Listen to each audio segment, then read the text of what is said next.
حضرت مجدد الفسانی رحمہ اللہ انہوں نے اپنی کتاب میں لکھا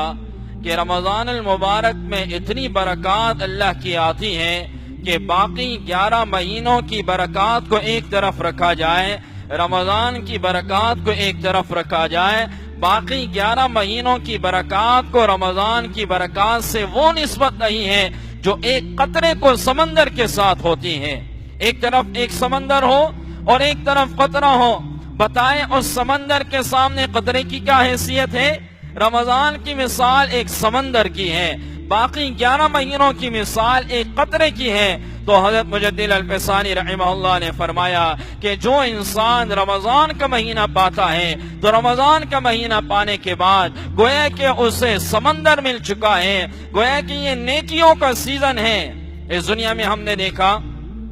جب کوئی سیزن آتا ہے تاجروں کا، تو تاجروں کا سیزن آنے کے بعد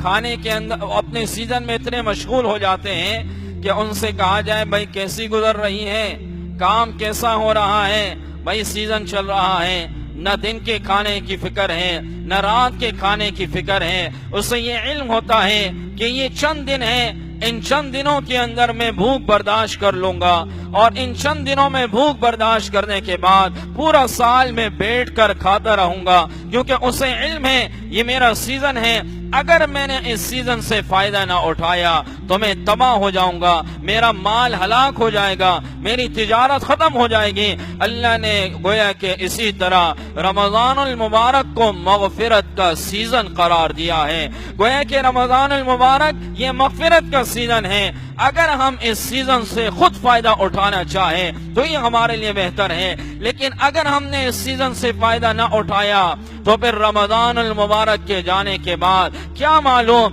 ہم میں سے کتنے لوگ پچھلے سال جو رمضان المبارک میں زندہ تھے لیکن اس سال رمضان المبارک انہیں نصیب نہیں ہوا۔ کتنے لوگ ایسے ہیں ان حاضرین میں سے جو اس سال موجود ہیں، جو ابھی موجود ہیں، لیکن آنے والا جو رمضان ہے ہمیں علم نہیں ہے کہ آنے والا رمضان وہ ہمیں نصیب ہوتا ہے یا نہیں، یہ ہمیں علم نہیں ہے۔ نبی علیہ السلام نے تو یہاں تک ارشاد فرمایا کہ اگر میں نماز پڑھنے لگ جاتا ہوں اور نماز پڑھنے کے بعد ایک طرف سلام پھیرتا ہوں دوسری طرف سلام پھیروں گا یا نہیں مجھے اس کا علم نہیں ہوتا۔